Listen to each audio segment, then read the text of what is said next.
Chapter 3. The Egoic Self.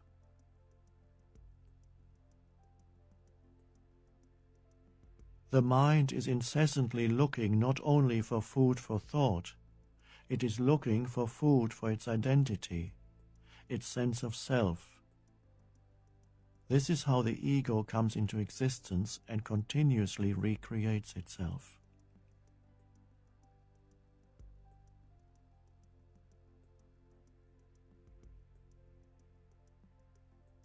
When you think or speak about yourself, when you say I, what you usually refer to is me and my story.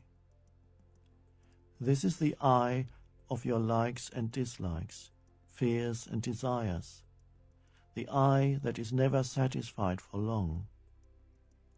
It is a mind-made sense of who you are, conditioned by the past and seeking to find its fulfillment in the future. Can you see that this I is fleeting, a temporary formation, like a wave pattern on the surface of the water? Who is it that sees this? Who is it that is aware of the fleetingness of your physical and psychological form? I am. This is the deeper I that has nothing to do with past and future.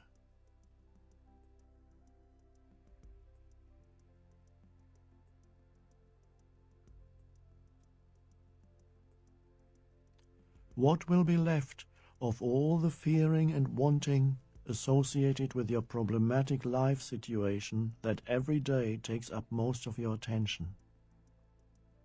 A dash, 1 or 2 inches long, between the date of birth and date of death on your gravestone. To the egoic self, this is a depressing thought.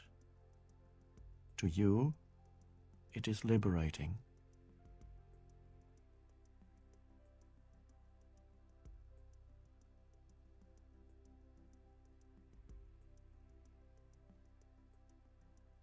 When each thought absorbs your attention completely, it means you identify with a voice in your head. Thought then becomes invested with a sense of self. This is the ego, the mind-made me. That mentally constructed self feels incomplete and precarious. That's why fearing and wanting are its predominant emotions and motivating forces. When you recognize that there is a voice in your head that pretends to be you and never stops speaking, you're awakening out of your unconscious identification with the stream of thinking. When you notice that voice, you realize that who you are is not the voice, the thinker, but the one who is aware of it. Knowing yourself as the awareness behind the voice is freedom.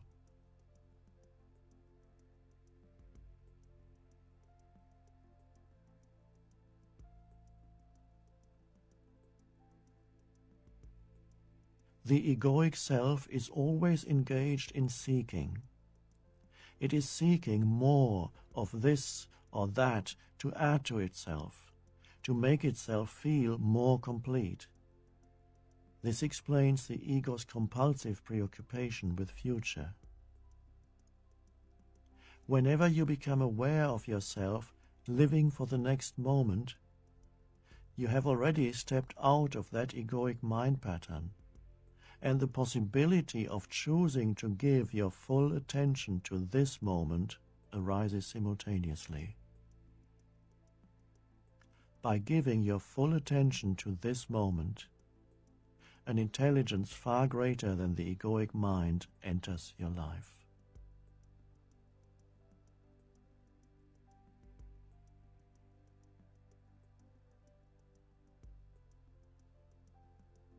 When you live through the ego, you always reduce the present moment to a means to an end. You live for the future, and when you achieve your goals, they don't satisfy you, at least not for long. When you give more attention to the doing than to the future result that you want to achieve through it, you break the old egoic conditioning. Your doing then becomes not only a great deal more effective, but infinitely more fulfilling and joyful.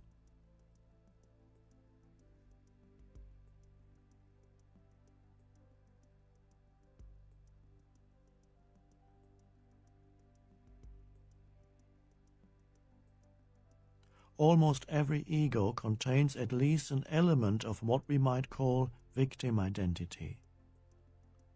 Some people have such a strong victim image of themselves that it becomes the central core of their ego.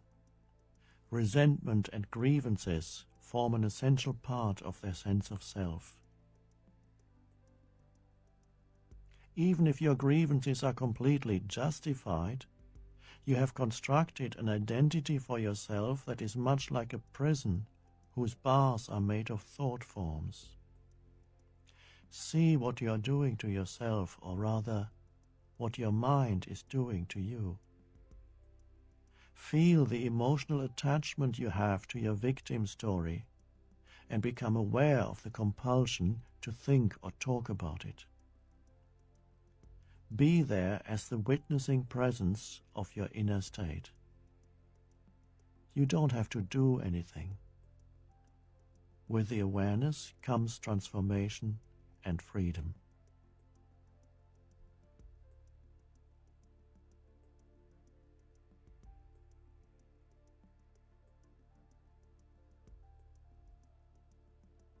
Complaining and reactivity are favorite mind patterns through which the ego strengthens itself. For many people, a large part of their mental-emotional activity consists of complaining and reacting against this or that. By doing this, you make others or a situation wrong and yourself right. Through being right, you feel superior, and through feeling superior, you strengthen your sense of self. In reality, of course, you are only strengthening the illusion of ego. Can you observe those patterns within yourself and recognize the complaining voice in your head for what it is?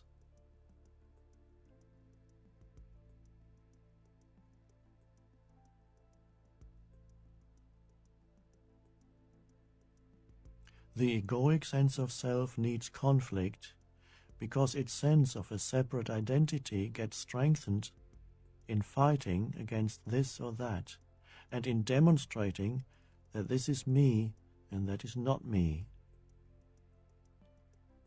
Not infrequently, tribes, nations, and religions derive a strengthened sense of collective identity from having enemies.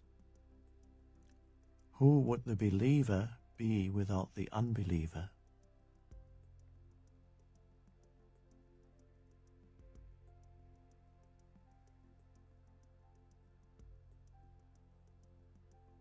In your dealings with people, can you detect subtle feelings of either superiority or inferiority towards them? You are looking at the ego, which lives through comparison. Envy is a byproduct of the ego which feels diminished if something good happens to someone else, or someone has more, knows more, or can do more than you. The ego's identity depends on comparison and feeds on more. It will grasp at anything. If all else fails, you can strengthen your fictitious sense of self through seeing yourself as more unfairly treated by life or more ill than someone else. What are the stories, the fictions, from which you derive your sense of self?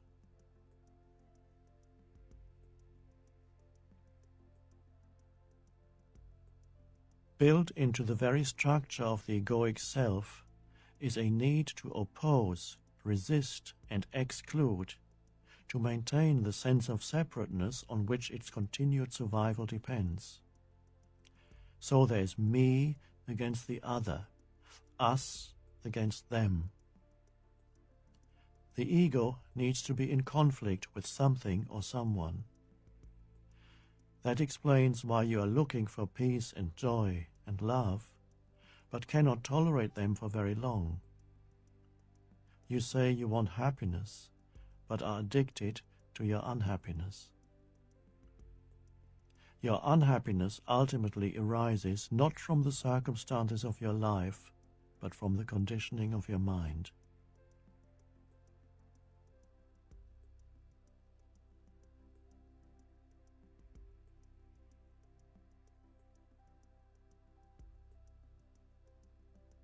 Do you carry feelings of guilt about something you did or failed to do in the past?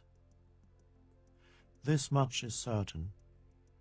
You acted according to your level of consciousness, or rather unconsciousness, at that time. If you had been more aware, more conscious, you would have acted differently. Guilt is another attempt by the ego to create an identity, a sense of self. To the ego, it doesn't matter whether that self is positive or negative. What you did or failed to do was a manifestation of unconsciousness, human unconsciousness. The ego, however, personalizes it and says, I did that. And so you carry a mental image of yourself as bad. Throughout history, humans have inflicted countless violent, cruel, and hurtful acts on each other and continue to do so. Are they all to be condemned? Are they all guilty? Or are those acts simply expressions of unconsciousness, an evolutionary stage that we are now growing out of? Jesus' words, "Forgive them, for they know not what they do," also apply to yourself.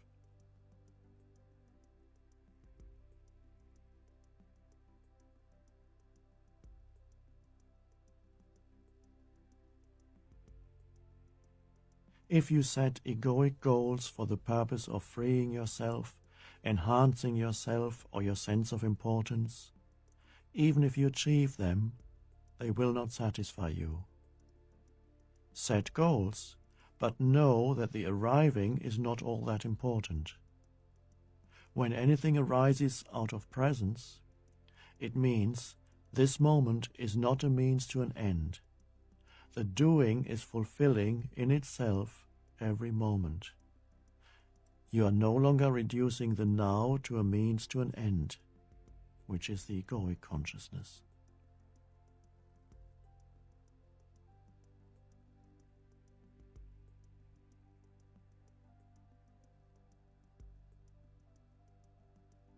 No self, no problem, said the Buddhist master when asked to explain the deeper meaning of Buddhism.